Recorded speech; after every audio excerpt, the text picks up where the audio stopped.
Hey, everybody. We're back for the Sports Betting Podcast Bookends. We're at Red Rocks Racing Sportsbook. It's Jason. I'm Chucky. Last weekend, we were at the beautiful book at Santa Fe. We're back at our stomping grounds here at Red Rock, and what an unbelievable week. I mean, it's week 2 of hockey. NBA tipped off this week. You had so many great college football games last week, Jay. I mean, you talk about those games. I mean, the USC-Utah game, the Tennessee-Alabama game, the Michigan-Penn State game, just a great slate. And that's even before we got into Sunday football. But it was a really exciting, kind of fun week. We loved being out at Santa Fe again. Kudos to Mario, Nikki, and Brent for having us out there. Great property, great book. Don't forget to go check it out. But it should be a fun week as we dive into it this week as well. And we're just as much action to talk about the games we had last week, and we're right back in it. You talked about the NBA tipping off. I'm going to see a monster week of NBA handle. Hockey's starting to kind of gear up, and teams are kind of showing their stripes, and we've seen a lot of scoring kind of early in the NHL season. And this week of college is, I won't say it's as good as last week, but we still have some. It's not as good as last week. We still have some really good marquee games and some teams that are going to start separating themselves in that national title picture. Obviously, the big upset of Alabama last week muddies the waters there and potentially opens up some other teams getting in. And obviously, the NFL has been absolutely incredible each and every week. It was another good week for the books. Players kind of struggled in the NFL with obviously the big upsets. Tampa losing to the Steelers and the Packers losing to the Jets. When we get those money line dogs, when our buddy you can Teaser throw gets Ravens, those in for us. Ravens losing to the Giants, 49ers losing to the Falcons. There's just so much parity right now. I know we're going to kind of dive into the NFL, but if you really look at statistically what the favorites are doing right now, think about away favorites, 17, 22, and 2 against the number. Home teams, home favorites, 21, 30, and 1 against the number. Really uncharacteristic right now. I think there's only a total of 9 teams in both conferences combined that are above 500. 4 of the 8 divisions have division winners with only 3 wins. So there is a lot of parity right now in pro football. Yeah, and I think we're going to see it continue. We've got a bunch of teams entering the bye week, so some stuff that from a fantasy football standpoint, you got to try and figure out those bye weeks, but also trying to figure out what these teams are going to look like coming off their bye is one of the things that we kind of look for historically from a past seasons. How do teams play off their bye? So a lot to get into, and you haven't even made mention of the Major League Baseball playoffs, which are absolutely been fantastic, and we've seen some major upsets there and some monster home runs and some great pitching. So really excited as we go into the NL and ALCSs. And was that Schwarber home run 500 feet yesterday? I think it was 488 yesterday, but off the bat, off Darvish, that was ex-Cub, right? A big shot, and we miss you. We miss you, baby bull. Exciting series as the Yankees were able to find a way to beat the Guardians, and now they'll match up against the really tough Houston Astros here.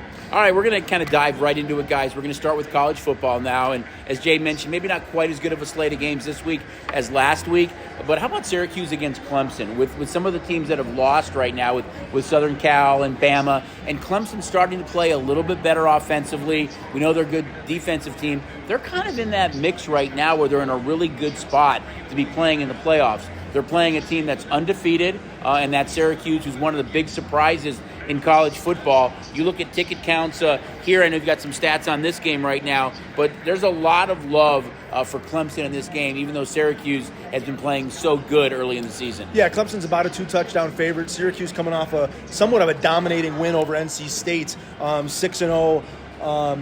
Clemson comes in 7-0. The big difference for Clemson has been the offensive side of the football. We joke about that we can't pronounce DJ Ukulele's last name. But last year, he had 9 touchdown passes to 10 interceptions. This year, he's 17 touchdowns to 2 interceptions. And he was a slow starter. It took him a while to get that rolling. That's really been the difference in this team. And this, to me, this is a big game for Clemson because you talk about the national championship implications. Clemson has the big win on the road at Florida State last week, a game that they really kind of dominated and they kind of let Florida State leak back in the fourth quarter. But they're a 2-touchdown favorite here. And if Clemson goes on to win this game, they only have 1 road game left on their schedule, and that's Notre Dame. And then they play Louisville, Miami, and South Carolina at home.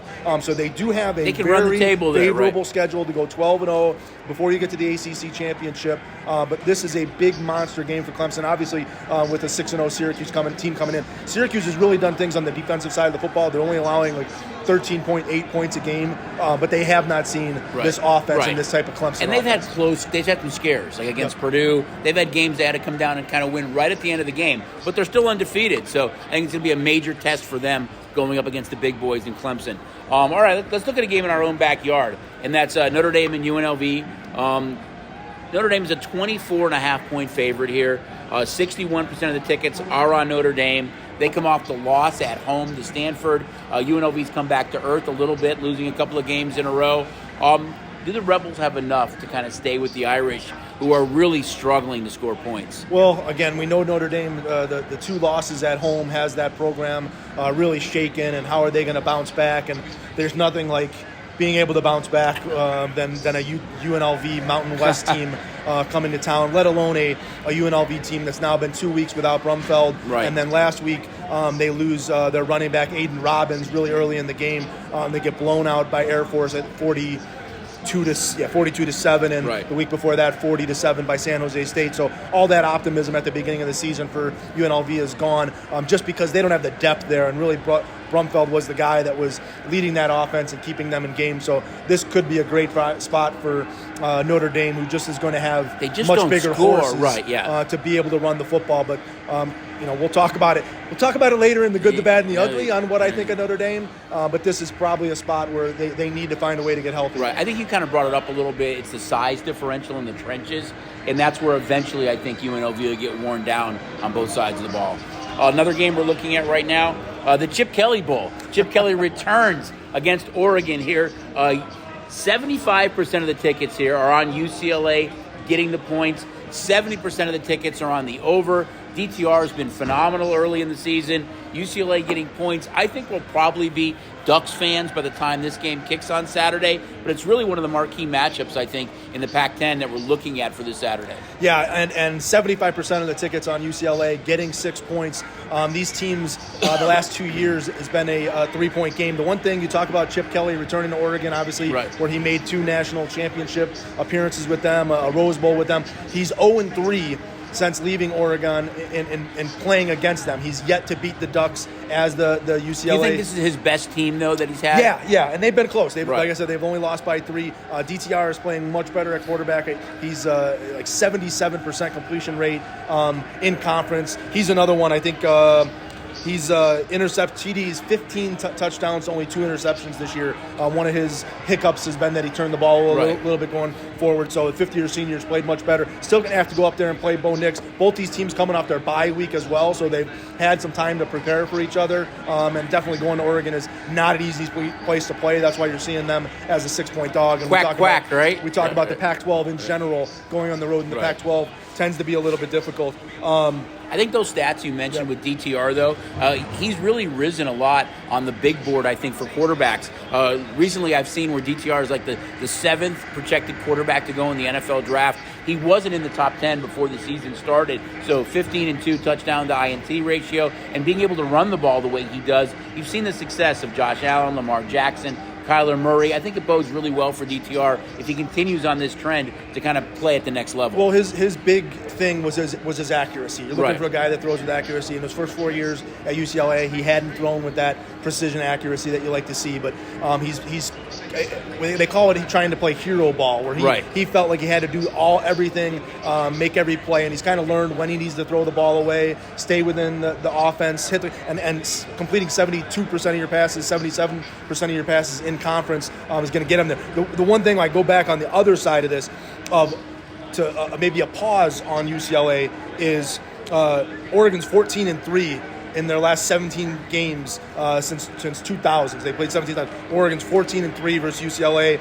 They've won 7 straight home games against Very UCLA, tough place to play. and 9 of the last 10 times they've played UCLA, they've been able to get the victory. So this is one of those, we saw UCLA get over the hump against Utah this year, where they overcame one of the teams that they historically struggle with. But this is another team that UCLA historically struggles with. You can really make a case that when Oregon's at home, that is the toughest venue, more than UCLA, USC, Utah, some of the other teams we've discussed. That is the toughest road place for any of these schools to play. But again, you're getting a super senior, a Right, 5-year yeah. quarterback, Charbonnet. They do Bobo. These are very experienced UCLA guys that might not be intimidated by Right. the atmosphere as much as some of the younger guys. DTR definitely made the right decision by not coming out early and returning to school for another year. He's really kind of elevated his entire game and is real stock for the NFL at the next level.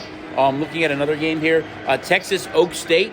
Oak State's a 6-point dog, and they're getting the love right now. 73% of the tickets are on Oak State, getting the points. 64% of the tickets are on Oak State on the money line, and they expect a shootout here. 82% of the tickets are on the over of Texas Oak State on Saturday.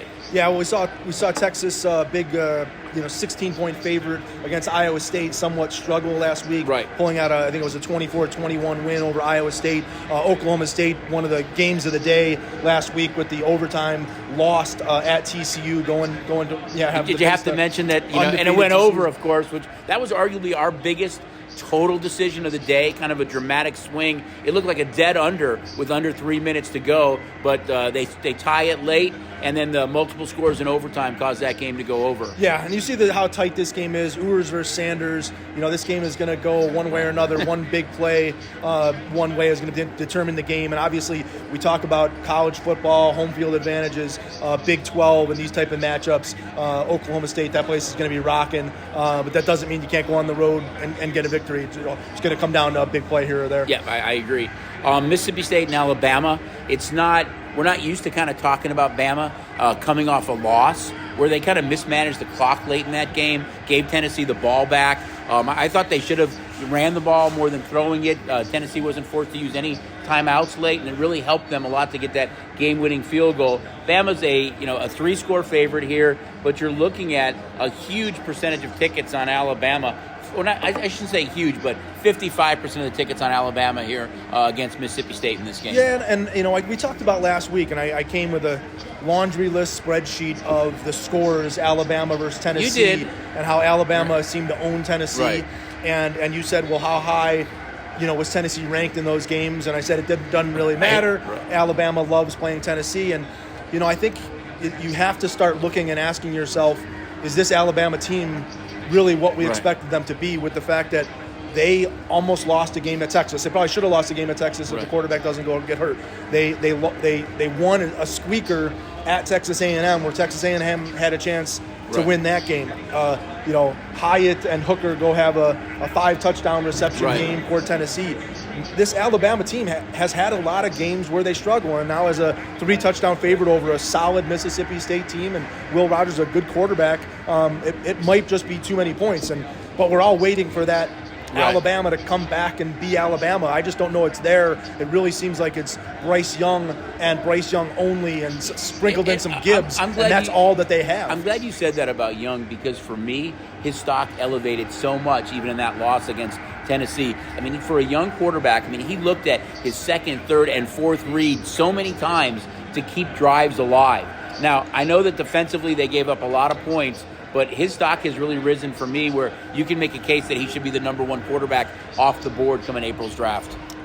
I think just from a body standpoint and where we're at with watching guys go down with concussions, I still would be surprised if he goes ahead of Will Levis. But, the talent level is there. And C.J. Stroud, too. We know how talented he is as well. But really, it's going to be interesting come draft time. And the last college game we're going to touch on is Ole Miss and LSU. Now, we know Lane Kiffin and Ole Miss, they love to score. They love the spotlight. They're getting 1.5 points here. The bettors love Ole Miss.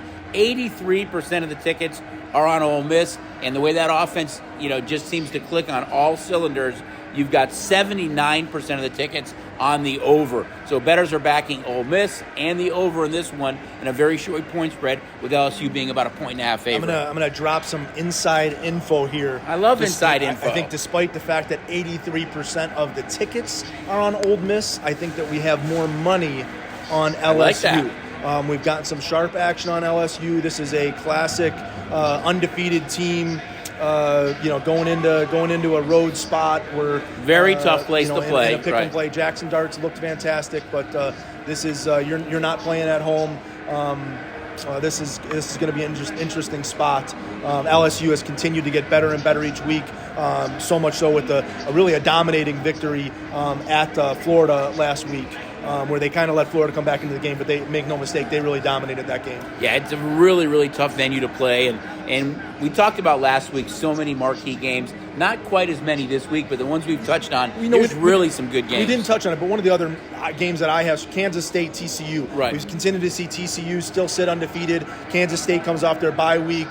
Two quarterbacks, Adrian Martinez, who was the Nebraska transfer, has played absolutely fantastic for K-State. Has to make that trip to play Max Duggan at TCU, but that's another game that I had circled up as a kind of a must-watch, especially from a Big 12 standpoint. If we're going to see this TCU, Texas, Oak State battle things out. They're on the outside looking in with the fact that they're beating each other up, but if something crazy happens, maybe one of these Big 12 teams finds their way into a playoff as well. Right, so it's not only a great slate of these college games that we touched on, but you've got the big UFC pay-per-view card that starts early in the morning that day, so a lot of UFC going on as well. And like I said, we touched on NBA and hockey, but it's tough to try and cover it because we have so many games that we want to cover. But we'll jump into the NBA and hockey a week or two from now and start to show some of talk about those individual games. But man, am I excited about some of the stuff that we're seeing. It's funny. Everybody asks what's the busiest month or what do you guys look forward to the most? And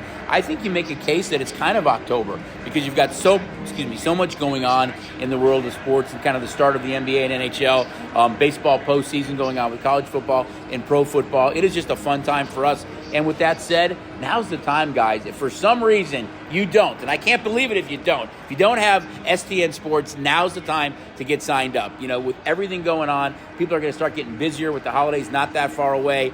Everything is at your fingertips with your mobile phone. Get STN Sports right now. Yeah, that bonus is going to run out. The $500 bonus is only up till October 31st. So you got to get in before October 31st. That's to get kind of scary. That $500 on Halloween, bonus. Right? And that's based on your deposit amount. So the more you deposit, up to $5,000, you're going to earn 10% back on that bonus. So you got to get in and play it and earn the bonus. But to get that $500 and have that hanging out there and not take advantage of it's just silly. Especially with all this stuff going on. Before we go into our next segment and take a break first, let me touch on last man standing. This is week 8 now for college football. We initially started with 2,908 entries. After week 5, it was 106. Remaining entries right now, 40. So you've got 40 people left in college last man standing. Congratulations, you guys. You've done a great job. The college season continues to move on, but there's 40 of you guys left, so awesome job. I don't even want to know what the pro number is because we will get to the pro number. I promise. Number's probably been knocked out even more, but no, it's been a rough season from a standpoint of watching the games with the number of knockoffs each week. There hasn't been a lot of easy winners, but each and every game there's a winning side and a losing side. Just got to try and find that winning side. All right, guys. So we finished college now. We're going to take a quick break, and they'll be right back to touch on pro football in the Sports Betting Podcast Bookends. My name's Stephen Money, and here's why you should bet on me, the STN Sports App. Just park at any of our 14 convenient sign-up locations, walk in, and you'll be signed up in minutes. And don't worry, I got all your favorite sports covered. Download the STN Sports App today and trust the local favorite. Hey, gang, we're back on the Sports Betting Podcast Bookends. Now we're going to dive into a little pro football, and I think this is kind of like stats and trends and ticket count overload, but we know you guys love that. Again, there's been so much parity in pro football, kind of craziness with what's been going on with so many teams kind of hovering around that 500 plateau. But we're going to dive right into it. Thursday night, you've got Arizona hosting the Saints. Saints still have an abundance of injuries, probably no Michael Thomas, no Lattimore, no Landry. Not sure who's playing quarterback yet. And the Cards, though, have really struggled. They're getting DeAndre Hopkins back. They lose Hollywood Brown. Cards are 3-7 straight up in their last 10 games dating back to last year. Yet when these two teams meet in Arizona, 4 of the last 5 times, the total has gone sailing over. So these offenses are both fairly potent, haven't really produced like that so far last year. Saints are getting a 1.5 here. 52% of the tickets are on the Saints. 52% of the tickets are on the under.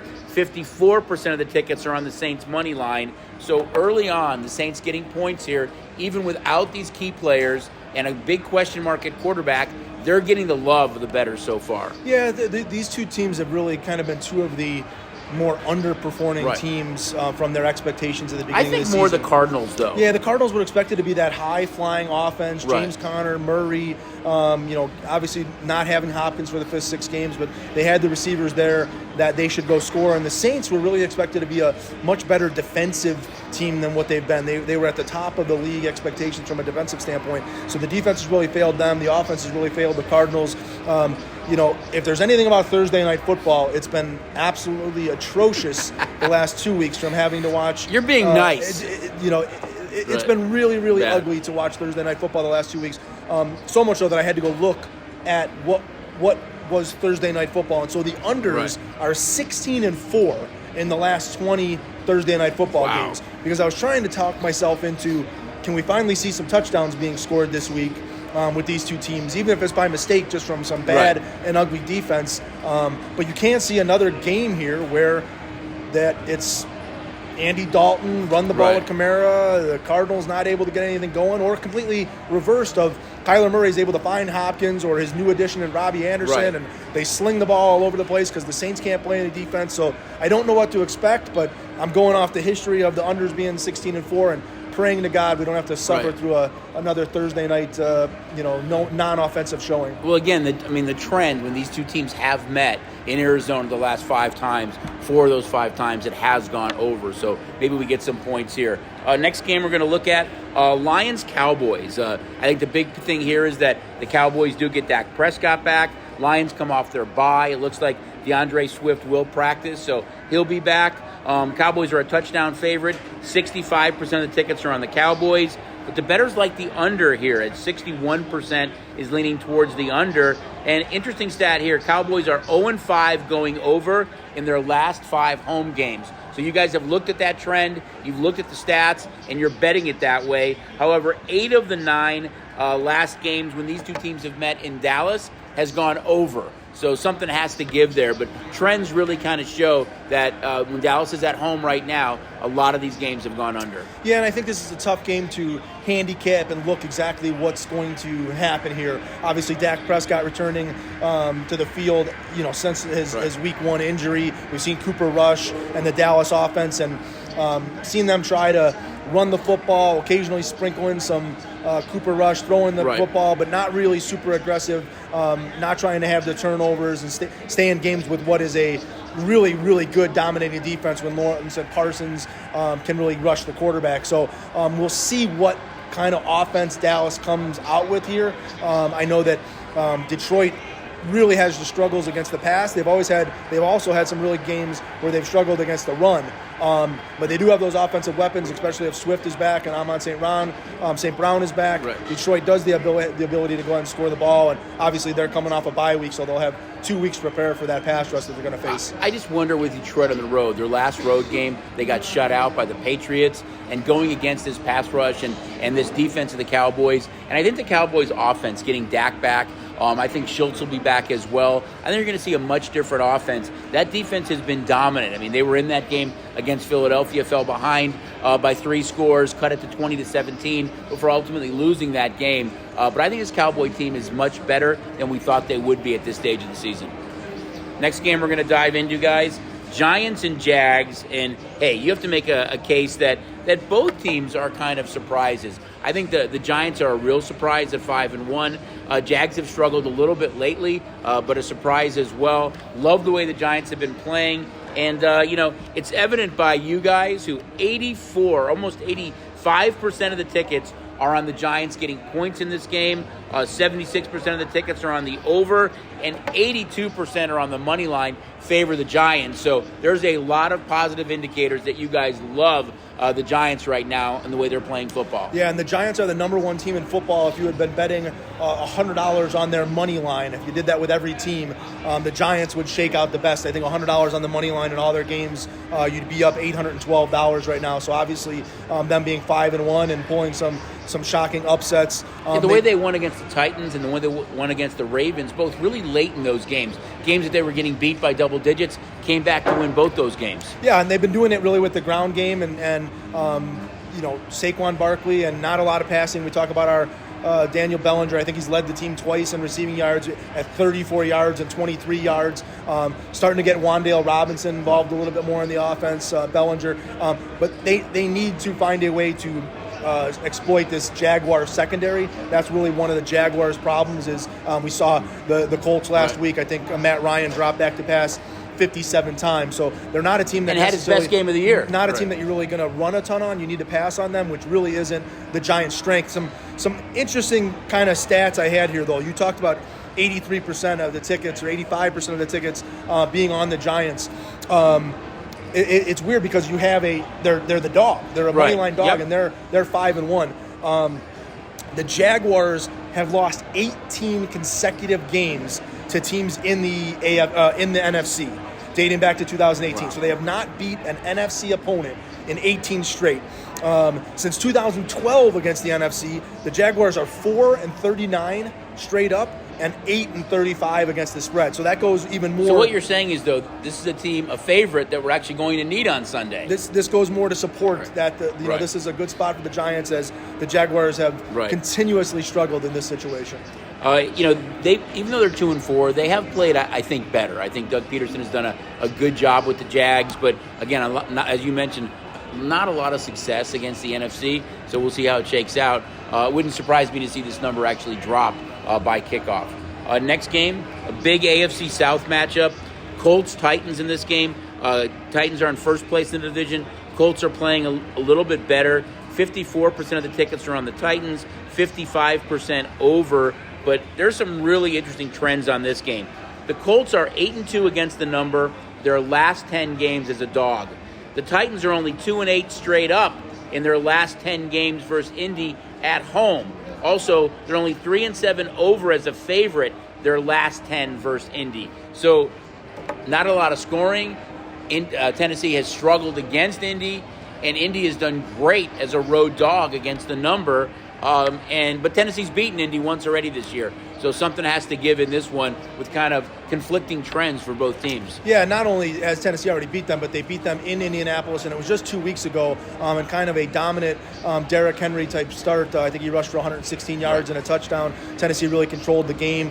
Colts need Jonathan Taylor back here. They were able to come back a little bit late. I don't think Tennessee actually scored in the second half of that game. I think they had 24 at halftime, didn't score in the second half. So maybe the Colts figured something out in their halftime adjustments, and that's would bode well for this game. In this game, but still facing a Tennessee team that's coming off their bye week with a healthy Derrick Henry, and I just don't know which Matt Ryan we're going to see and what offensive line we're going to see. We're just 2 weeks removed from watching the Denver Broncos, all over him, and I know they were able to sneak out a win in Denver and then the win over Jacksonville. So this Colts team, finds miracle ways to find a way to win, but I think Tennessee's the better team here, and they're at home and you're laying short points, and Tennessee can make a big separation in the division here with the rest of this division.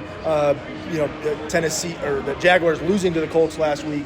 If Tennessee's able to win this one, they'll take a 2-game lead over the Colts, and obviously winning both games. I think a big part for the Colts too is that they've been out without Jonathan Taylor for a couple of weeks, and I know that we always talk about the Stephen Money's fantasy football fever, but from a fantasy side of it, I think you say one of the biggest disappointments in all of football is Jonathan Taylor. Arguably, I think he was the consensus #1 overall pick probably in every fantasy draft.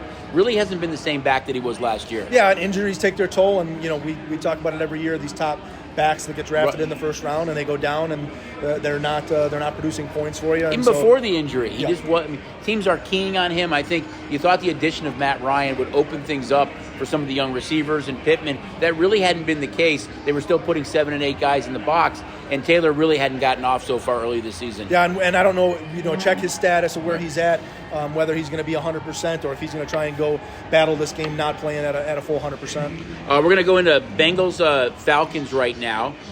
Falcons are getting almost a touchdown here.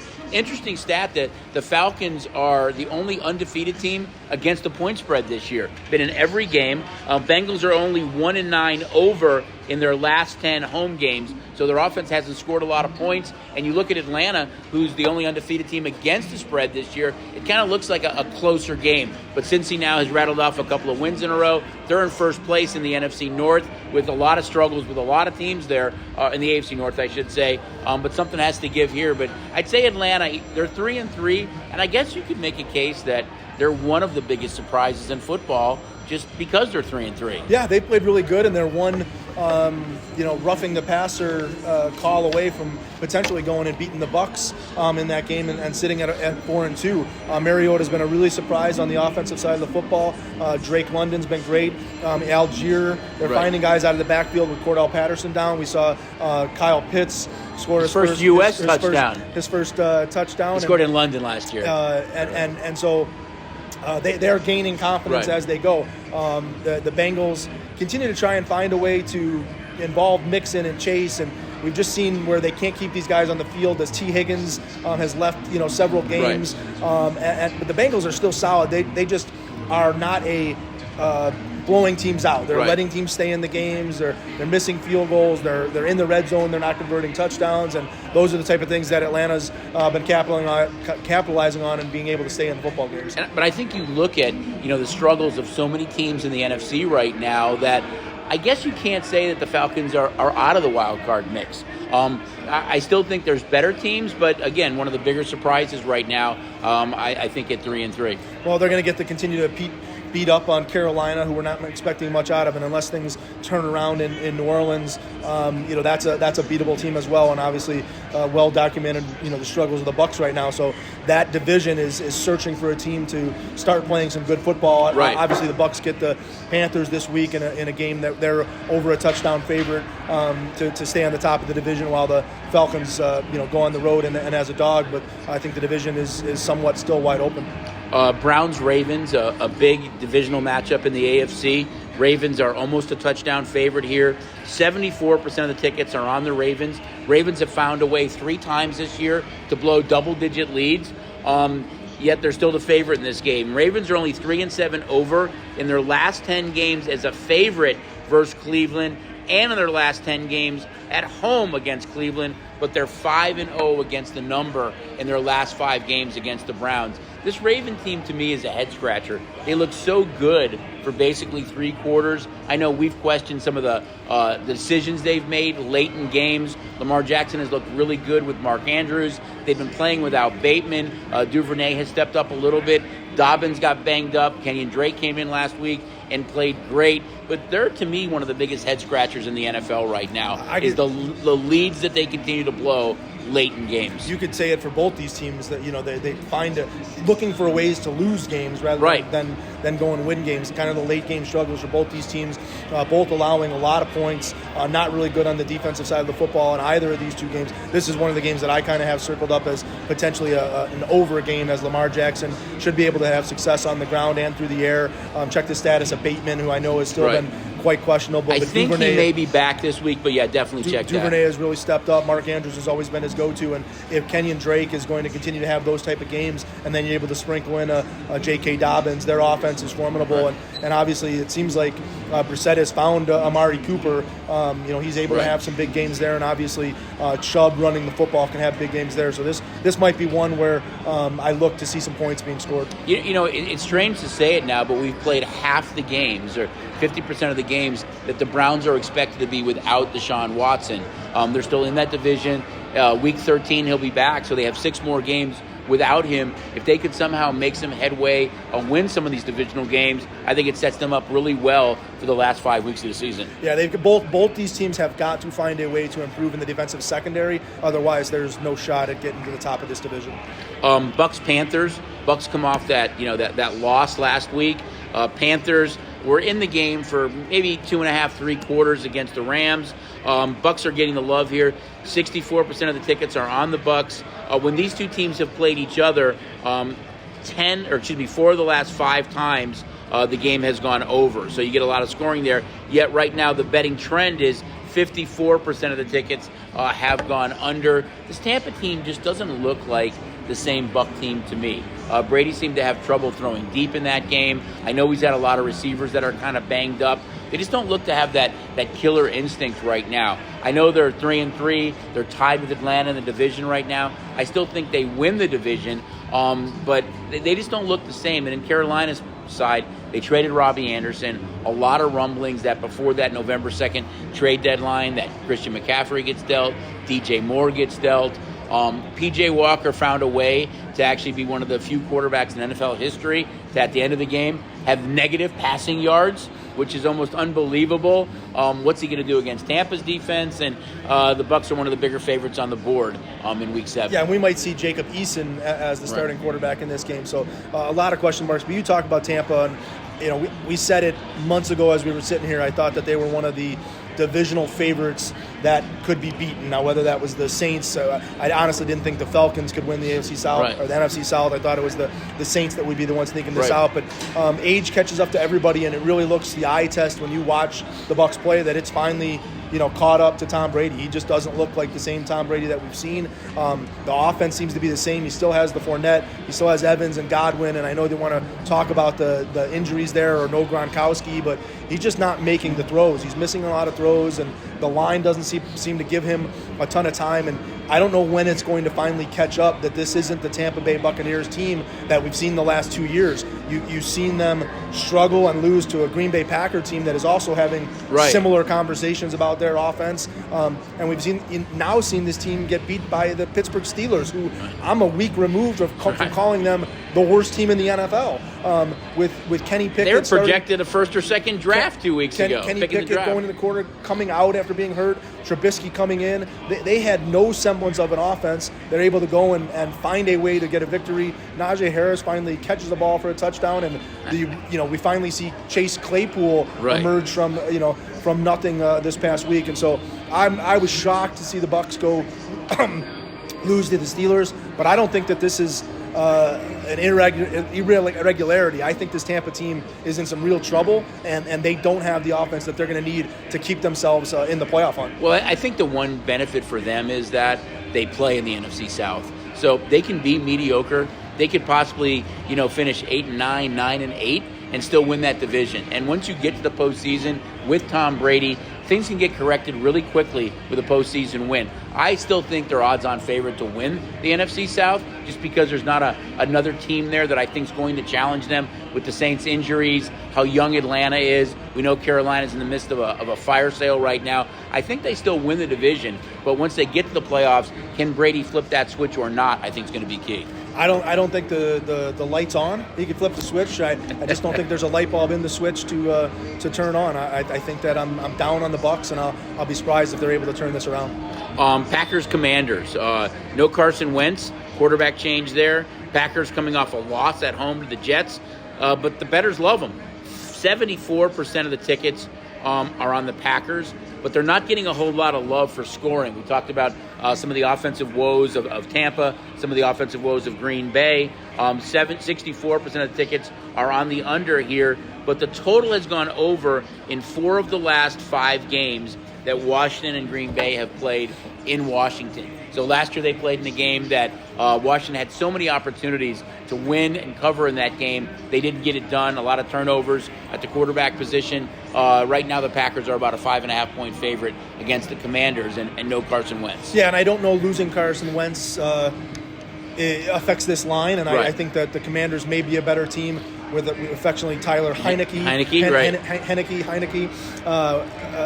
They're a better team, and I think the emergence of getting Brian Robinson. I think if they win, we'll bust open a couple of Heinekes. I think Brian Robinson, the emergence of him in the running back and getting him back to pair him up with Gibson makes them dangerous. Obviously, we know what McLaren can do there on the back end. But the thing that's concerning to me is we saw Washington in Chicago last week, and the Bears were able to get down in the red zone 3 times and, again, fail miserably. We won't go back and haunt ourselves with Justin Fields' struggles. And I like the October haunts kind of analogy there. I like that. Mooney can't catch the ball at the goal line. A lot of things that may have happened in that game. But Washington can be exposed on the back end. Washington does not have a very good secondary. The Bears were really unable to expose that. And if there's any quarterback in the NFL that should be able to expose a bad secondary, it should be Aaron Rodgers. I just don't know if he's got the guys to go along with him. We saw Cobb leave the field in that game last week. Obviously, the Packers are absolutely reeling after the loss in London to the Giants and then a home loss to the Jets. So I have a feeling that this is a very aggravated and we'll call it pissed off Packer team that's going to be going into Washington this week. I think this number goes up and we see a lot more Packer action, and I think we'll be huge Commander fans on Sunday. I think when you look at Green Bay and the offensive struggles there, look for them to be really active at the trade deadline. If it's a Kendrick Bourne, if it's a Chase Claypool, a DJ Moore, you've kind of heard Rodgers already start that, I need us to go out and get me some help. So it wouldn't surprise me now, especially with Cobb going down and some of the struggles of Watson and Dobbs there, that they go out and get another veteran wideout to really help him. And guys like Moore and Claypool could be game changers for them, I think, on the offensive side of it. But let's look at the next game here. Next game on the list, Jets-Broncos.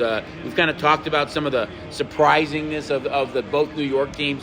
Jets are 4-2 right now. Broncos arguably one of the bigger disappointments in all of football. I think when that trade occurred in the offseason for Russell Wilson, we expected that offense to be dynamic. He keeps saying, let it ride at the end of every press conference. That offense has been horrible so far. I think they're dead last. He hasn't looked like the same Russ. He can't run, and he's not playing that kind of schoolyard ball. You look at the skill position players he has. I know they lose Williams at running back, but when you look at Hamler and Sutton and Judy, this offense should be so much more dynamic than it is right now. And there's a lot of criticism that it's Russell Wilson. He's not looking for that second and third option. His deep ball has been way off. He's not scrambling a lot. He's really struggled, and we've seen this number plummet with the information about his hamstring injury. 7 of the last games the Jets have played in Denver have gone under, and 5 of Denver's last 6 home games have gone under, and that's the way it's being bet so far, with a lot of under money here. But 86% of the tickets are on the Jets getting points, and 67% of the tickets are on this game going under. Yeah, I don't know what to say about the Denver Broncos. I mean, we've kind of exhausted it of the frustration of watching their games, and I affectionately call the Denver Broncos 3 and out, because that's essentially their offense, and trying to find a way to do something on defense or hope that somebody muffs a punt for them to be able to win a game. He's awful, and now you don't even know what's going on in their running back situation, where you had Melvin Gordon, Mike, you had Boone, the young running back. And now they turned to Latavius Murray, right. And Melvin Gordon is after the game asking, what's going on. He doesn't know what's going on in the offense. So Denver's a mess, and that's why you saw them open a 3-point favorite in this game, and then after the loss to the Chargers, they've dropped down to under a field goal. And really, from an eye test standpoint, the Jets look good. I mean, love their skill position players. Breece Hall it looks like an absolute fantastic player. We all know Zach Wilson likes to swing around. They've got good Corey Davis, Wilson. They've got good wide receiver weapons. Their defense is really playing solid, so it's not going to surprise me at all if we continue to see people bet on the Jets here, just because of the frustration of watching the Broncos play. And the Jets, we talked about the Giants being the number 1 team against the money line. The Jets are the number 2 team on the money line. If you were betting $100 on the Jets, you'd be up $603 so far this season. So the 2 New York teams have been making people money, and I just don't know if talking about the Bucs struggles and are they able to turn it around. We keep waiting every week for the Broncos to turn it around. Now, again, they got the cover for you on Monday night against the Chargers, but man, it is ugly football. Right. And you just, if you're going to win with them, it's going to be a field goal game and a tight game. They just haven't been able to score points. Yeah, I mean, I think you look at the Jets again, those skill position players. Elijah Moore had no receptions last year, and he was kind of the go-to guy for Zach Wilson last year. You have Wilson, Corey Davis, you mentioned Breece Hall, Michael Carter at running back. You just look at the entire Barrios. Right, I mean, you look they've at got a lot of weapons. Entire Jet team on both sides of the ball. They've really done a nice job of kind of building to the draft, and a lot of young skill position players. I know Russell Wilson likes to say "let's ride" at the end of each one of his press conferences. When I look at that offense, it's "let's hide," because they're not doing anything offensively at this point. All right, Texans-Raiders, game in our backyard. Raiders come off their bye. 76% of the tickets are on the Raiders. 52% of the tickets are on the under.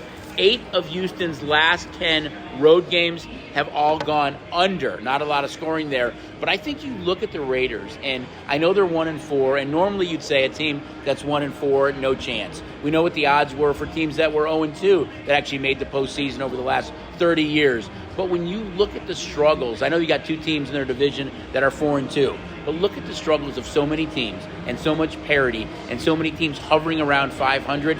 Look at the Raiders' next 7 games. They are all extremely winnable games. I think the Raiders, even at 1-4, are still a team that we're going to be talking about in the next 6 weeks that are in the wild card discussion. I was on record last week or 2 weeks ago after the loss to Kansas City and them hitting the bye week. You did say that, yep. The Raiders are going to win 6 straight after this bye, and my optimism is a Las Vegas optimism, and that they find their way, and this bye week couldn't have come at a better time with them. Josh McDaniels with a new coach and a new offensive system. You can see that the Raiders have the players to win these games. Their offensive weapons. Couldn't you make a case that they should have beat Kansas City and they should have beaten Arizona? They've had really, really tight games, and the best thing that can happen to them is this Houston team coming to town. Right. This is a great spot for them. However, I will hit the pause button because they are a 7-point favorite. The Raiders are 0-5 in their last 5 coming off the bye week, and in those games they've been losing by an average of 17.8 points coming off their bye week. So historically, Raiders team has not been well to bye, but this is a different coaching staff, and again, the home situation against the Texans should bode well. But we, from our side of the counter, are going to need that trend to continue. A Raider win is okay, but a not cover probably would be best case for us on Sunday. I think you've seen a huge percentage of tickets on the Raiders. That's only going to increase between now and kickoff on Sunday afternoon. A few more games in pro football to dive into. Maybe you make a case that this is the kind of marquee matchup of the weekend. It's the 49ers and Chiefs at home in San Francisco. Chiefs come off that loss to Buffalo. 49ers come off that upset loss to Atlanta. 80% of the tickets are on the Chiefs. Chiefs are 5-1 in their last 6 games against San Francisco, but the 49ers are 5-0 against the spread in their last 5 games at home. So something has to give there. Niners are a home dog. I think it's a much bigger game to San Francisco than it is to Kansas City. I know KC doesn't want to go 4-3, but they got off to a slow start last year. Still think with so many struggles with teams in the AFC, Kansas City can overcome being 4-3. I'm not sure San Francisco can overcome being 3-4. They've had some really tough road losses at Atlanta, at Chicago, at Denver, much better at home. But I think it's a big game for San Francisco. The bettors really are backing Kansas City here, but I think there is some value for the 49ers at home getting points in this game. Yeah, and I don't think there's any reason to write off either team with a loss here. I don't think it's, obviously it's painful if either of these teams lose, but I wouldn't say a Niner loss here, kills their season just because of the struggles of the other teams. I think it hurts them more. Yeah, of course it hurts, but I mean the Rams have not been dominant. The Seahawks are a 500 team, and obviously we've talked about the struggles of the Cardinals. The one thing I had circled here is Jimmy G is the best quarterback in pro football as a home underdog. He is 14-6 straight up as a dog and 16-4 against the spread as a dog, making him the best QB winning percentage in the Super Bowl era as a dog. So he's found a way to win in these spots, and they were in a similar spot just a couple weeks ago against the Rams. But a lot more love right now, both money and tickets on San Francisco or on Kansas City, with about 80% trending that way. Yeah, and again, the loss to the Bills, and they were in that game. Had opportunities to win the game, and obviously the interception at the end.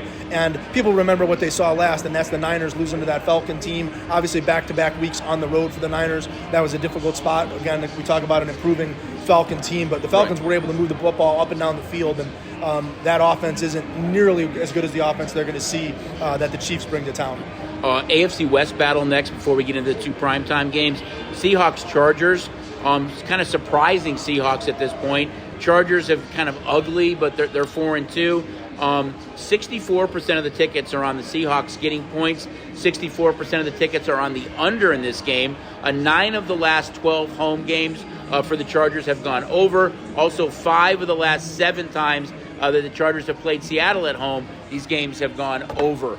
So the stats show that there could be scoring here. The betting trends show that you guys like the under in this game right now. Yeah, Chargers, something is not right without Keenan Allen. It seems like that offense obviously clicks. He should be back, though, this week. Double check, but he should be back. So if he's back, maybe that changes things up. Mike Williams kind of showed a disappearing act on Monday night against the Broncos. Again, you could chalk that up to the Broncos' coverage of him, trying to make somebody else beat them. In Seattle, with Penny going down, you kind of turn it over to Walker, and you get to Geno Smith, and sometimes there's a good Geno Smith, and sometimes there's a bad Geno Smith, and they still have the offensive weapons there with Lockett.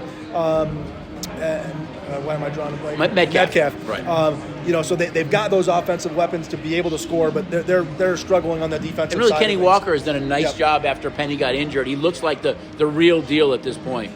Okay, we're going to look at the two primetime games now, guys. All right, the Sunday night game, Steelers, Dolphins. There's a chance it looks like Tua is going to be back. Just double check there. 52% of the tickets are on the Steelers getting a touchdown. 54% of the tickets are on the under here. Steelers are 7-2 straight up in their last 9 games versus Miami. And Miami is 4-1 against the number in their last 5 games against Pittsburgh. But before we move on any further, Jay, this is the first time that I think I can remember in the last 2 or 3 years that we're talking about so many games where the ticket counts favor the under, and I think that's the lack of scoring you're seeing so far in pro football. Yeah, there's a clear trend. I don't have the numbers in front of me, but the vast majority of games have gone under, and we were expecting it as we went into the beginning of the season that we were going to see more games with the over, with the legal contact penalty on the defenses being called more often or emphasized more often. So I just think it's a matter of quarterback play and some of the struggles and some of these quarterbacks that we're seeing, obviously going along with some of the injuries that we're seeing throughout the NFL. But this is a game that, I'm not coming off my Steelers are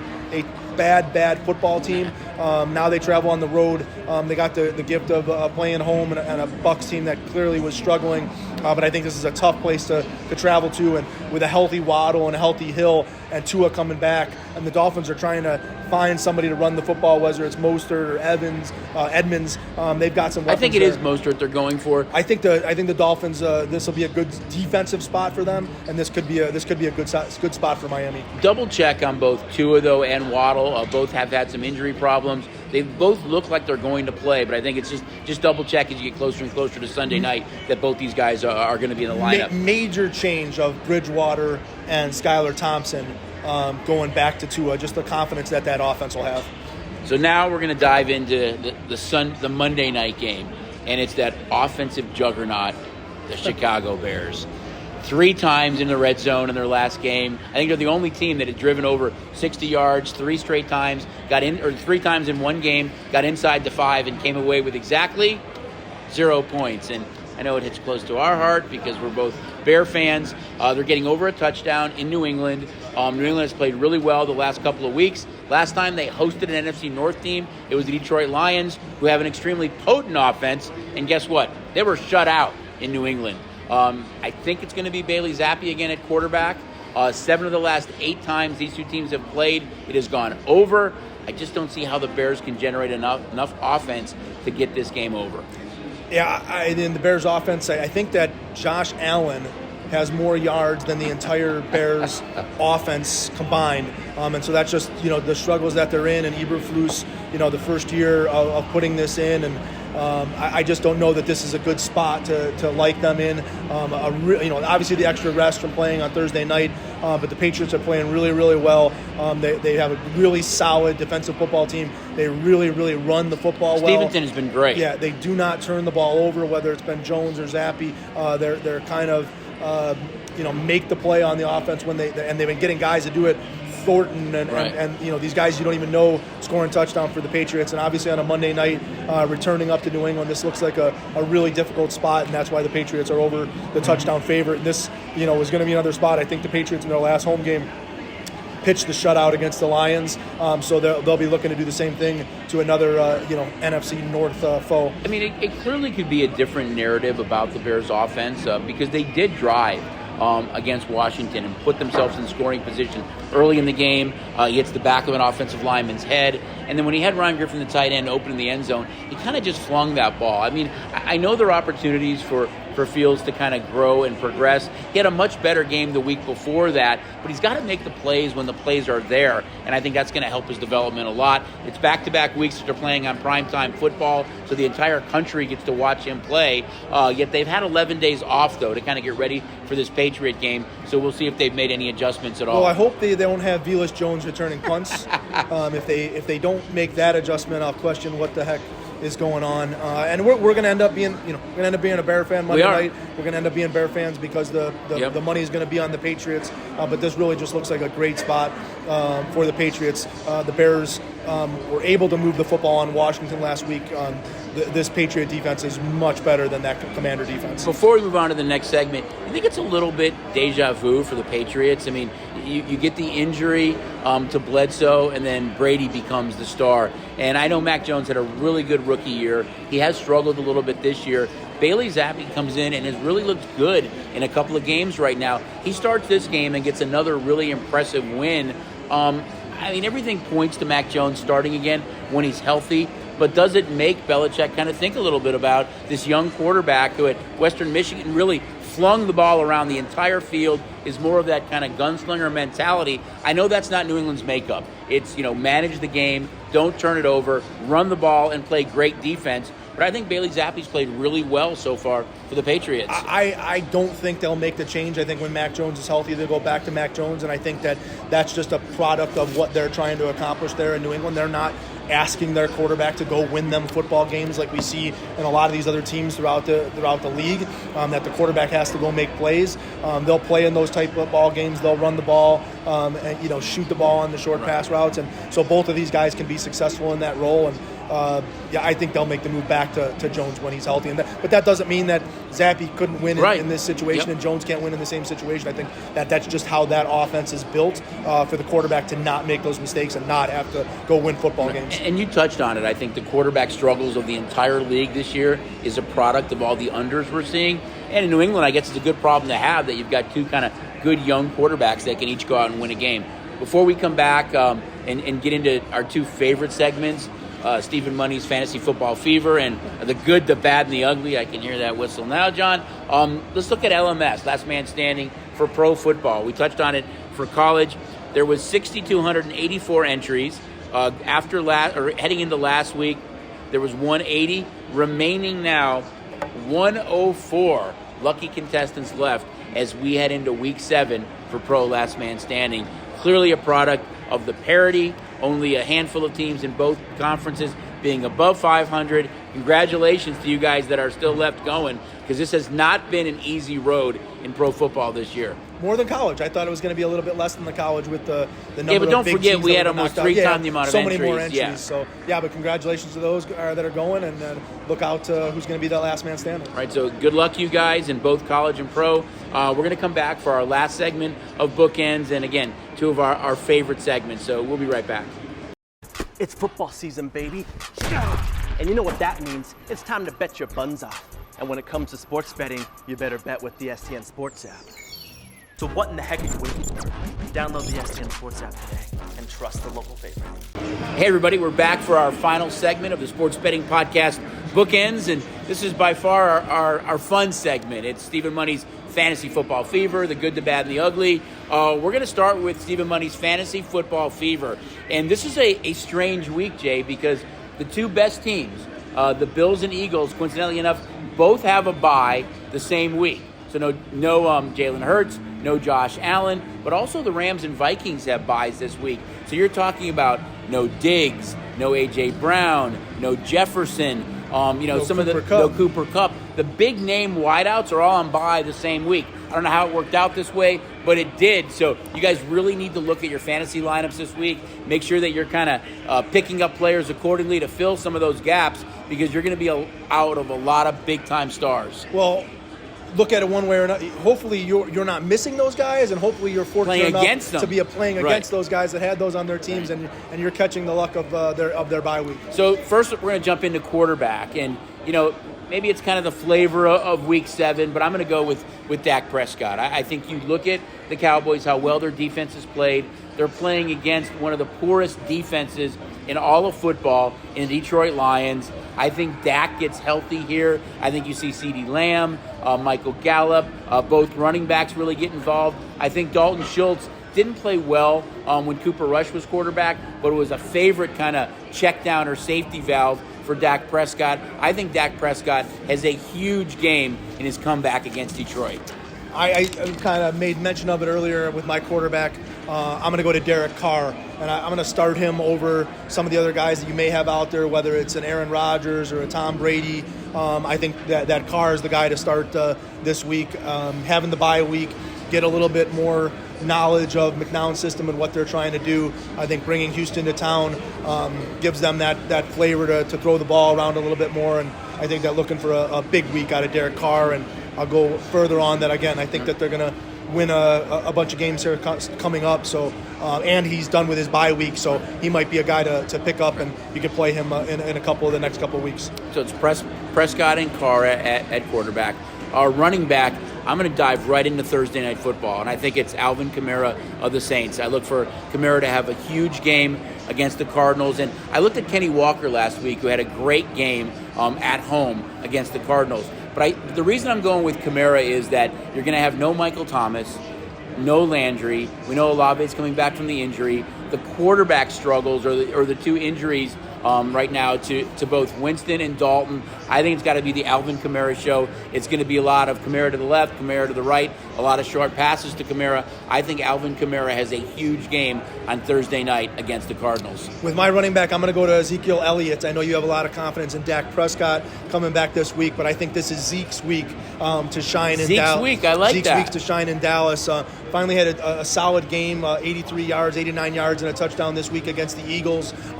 He's been getting in that 13 to 15 carries range. I think that this week against the Detroit Lions, he's going to get probably north of 20 carries. In the Lions' last two games, running backs before their bye week, they gave up 161 yards rushing to Ramondre Stevenson, and they gave up 151 yards to Rashad Penny. So there are some problems on that defensive front for the Lions. They had the bye week to figure it out, but I think that this is a good week for Zeke to get a lot of late carries, and I guarantee he scores a touchdown this week. You could almost have made that an entry of Zeke and Pollard to both have big games. I'm going to go with Zeke because that's the guy that they want to get going. Right. He's their big contract guy. He's their big money guy. They want him to get the carries, and Pollard hopefully could bust one out if you got him in your lineup too. But I think that this is a week where we're consistently seeing more of a 50-50 split in carries. I think this is a week where we see Zeke with a little bit more of those carries. All right, so now you've heard Kamara and Zeke at running back. Wide receiver, I'm going to go to Sunday Night Football. I'm going to go to Tyreek Hill with the Miami Dolphins. He gets Tua back, but more so you look at Pittsburgh. 4 DBs are out in this game or extremely questionable, including Fitzpatrick and Witherspoon. I think if Tua's back, he lights up that secondary. Primetime football, I think Tyreek Hill goes off with over 100 yards receiving and at least 1 TD. I wanted to go to Mike Evans. I had Mike Evans targeted right as my guy to go to from a receiving standpoint. I think he had 89 yards and 2 touchdowns in their last game against Carolina last year, but I just can't go to the Bucs right now because I really don't know what that team is, and Carolina with the coaching change, they'll be playing their first game at home under the new coach, so maybe they try and find a way to play inspired football. So I'm going to go to the guy that I think has the biggest week in all of fantasy football this week because I think he's going to be featured all over the field, and you're going to watch him touch the ball 20 times, and that's Deebo Samuel with the 49ers. We're going to go back to 49er playoff-type football this week against the Kansas City Chiefs, and you're going to see Deebo in the backfield, in the slot, in the wide receiver position, and I think Jimmy G is going to find the Niners' best player. I don't know that they have a ton of confidence in Jeff Wilson in the running back position.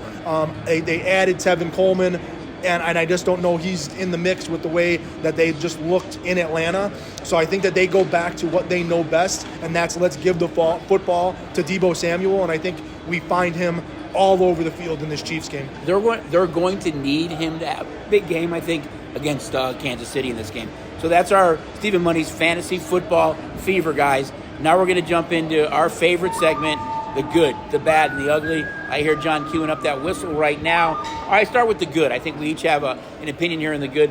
For me, the good is the 2 wild card teams from the National League, and that's the Padres and Phillies, who both went up against the defending champs Braves, the 112-win Dodgers, and came away with big series wins there where they dominated those two series. So for me, it's the good. It's two teams that didn't expect to be playing, or we didn't expect to be playing in the NLCS, and I think they've done a great job so far. And what's really been fun is watching when they play at home. Their crowds, their fans are so energized right now that it's fun baseball to watch. So kudos again to the Phillies and Padres for being in the NLCS. My good, I'm going to go to the New York football teams. It's been all too often that the Jets find themselves in the basement of the league, and the Giants haven't been good. And I can't tell you how much money the books have lost on people betting against the Giants and the Jets. And so it's been a pleasant surprise that see these two teams playing well and getting wins, and it's been winning money for the books. And I think it's going to continue. I think both these teams have found something, and you should find a way to maybe start backing the Giants and the Jets. They're definitely fun to watch right now. The bad, I'm going to stick with football, and I think it's so many teams that we expected to be good, that we'd be talking about the 49ers, the Rams, the Packers, the Bucks, that the struggle that these teams have had. To me, it's the bad right now. There's a lot of bad football or mediocre football going on by some of the best teams, or that we expected to be the best teams. These are all teams that were favored to win their division that are really struggling right now. My bad, and I'm going to kind of stick in the same somewhat idea that you have there. My bad is Thursday night football. Actually, that was my ugly, so we're good. I mean, Thursday night football has just been atrocious. I'm excited for the NHL and NBA to finally get going, and I'll flip over to NBA Thursday nights on TNT rather than watching these the struggles of these Thursday night football teams. All right, the ugly right now, I'm going to defer to you. I know you've got something that you wanted to target here for the ugly, so we're going to finish it with the ugly. I think I've used them as my ugly before, and it's strange that I have to go back to them as my ugly again. But growing up in Chicago and being a fan of the Notre Dame Fighting Irish, it's ugly. Ugly and there's football, there's no other way to say it. I think I used them as the ugly after the home loss to Marshall, and now we're sitting here this week following a home loss to Stanford. And Stanford was a 1-4 football team coming into that game on the road, and not a good football team. Their only win was over Colgate. And they're able to go in and beat Notre Dame. And Marcus Freeman came in as potentially a savior to replace Brian Kelly, and a great recruiter, and that they had a chance at national championship aspirations. And this team's now lost 2 games at home. Right. I don't know how long it's been since they've lost 2 games at home, and they've got to play a home game later this year against Clemson, so that they could be sitting on 3 home losses. They get the gift of the Rebels, UNLV, going there this week, So maybe they get right, but all is not good. All is not well in Notre Dame, and shame on Notre Dame, and they're my ugly this week. They've been your ugly for a couple of weeks. Until they turn it around, they might end up being my bad, even with just a win over UNLV. So, guys, it's always fun being on with you guys. Don't forget, such a great time to get signed up for STN Sports if you don't have it. And we love it when you guys come out and experience everything we have to offer in all of our properties. But here at Red Rock, we've added 2 more of our race and sportsbook kiosks adjacent to the bar. So we know the crowd gets kind of busy on Friday, Saturday, Sunday, Monday. Use one of the race and sportsbook kiosks. So convenient to make your bets, not only here at Red Rock, but all of our properties, but 2 additional ones here in the Race and Sportsbook. So, guys, again, we're excited to have you. You want to finish it off? No, my other ugly, if you wanted to, I hate to harp on the uglies, but if you're a Broncos fan or a Bears fan, you hate punt returners. Right. Because you play a fight in a football game, and your punt returners or your punt teams can't execute receiving a punt, and that costs you a football game. That gets real frustrating. Yep. Very, very true. Guys, again, we're excited to be back here at Red Rock. Last week we were at Santa Fe. We're going to be hitting some of our other race and sports books throughout the Station Casinos family in the coming weeks. Again, love it when you guys come out. Good luck to the remaining guests that are left in Last Man Standing. And we'll see you guys next week on the Sports Betting Podcast Bookends. He's Jason. I'm Chucky. Good luck this week, guys.